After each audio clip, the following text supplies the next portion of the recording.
Hello, welcome back to my channel. So this is Chidima, your Enugu-based real estate consultant. So if you're new on this channel, if this is your first time stopping by, this is me saying thank you and welcome. So on this channel, I drop weekly videos on real estate investment opportunities here in Enugu that will actually help you make a very high return on your investment. Also, I share knowledges on real estate investment that will actually help you make the best real estate investment decisions. So if that is what you want, if that is what you've been looking out for, then here is the best place for you to be. So you are highly welcome.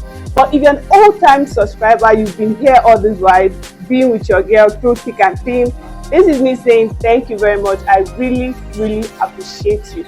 You're highly welcome. So on today's episode, I'm going to be doing a series on the different types of land titles. So before we go into understanding the different types of land titles in Nigeria, I would like us to have an understanding of the different classifications of lands in Nigeria, because there are two types of land classification in Nigeria. So in order to have a deeper understanding of what these land titles implies, we need to have also a deeper understanding of land classifications. Just like I said, there are two types of land classifications in Nigeria. So the two types of land classifications are the free lands and the acquired lands. Now one may ask, what's a free land? A land is said to be free when the government has no interest or whatsoever on that particular land, and that land can actually be perfected. That is what a free land implies. A free land, a land is said to be free, or a land is said to be free when the government has no interest whatsoever on that particular land. Then the second types of land classification, which is the acquired land. Then a land is said to be acquired when it falls under government acquisition. This means that the government has interest in this particular land, and these particular lands are within the urban areas. So these lands are under government acquisition until they are deemed free. When it comes to this second type of land classification, which is the acquired land, there are actually in two types. There are two types of acquired land. One is the committed land, and the second one is the global acquisition land. We have the committed land and the global acquisition land. Now, a committed land is a land that the government has 100% interest on. That means this land, the government has brought out this particular land for a specific purpose.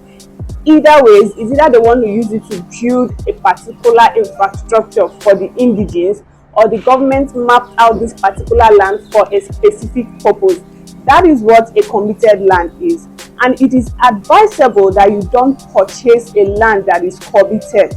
This is because the government can at any time come back and take their property, and you don't have any say whatsoever on that particular land.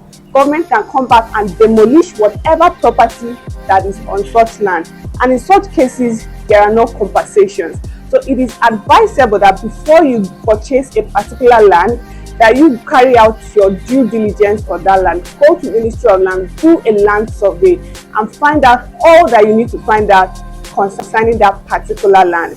Because when government comes back for that land, you cannot do anything. So a committed land is a no-go area for your purchase, for your private use. Now, the second type of acquired land, which is the general or global acquired land, also this particular land falls under government acquisition. No doubt, this particular land still falls under government acquisition, but these lands can actually be released by the government to the indigenes through a process known as excision.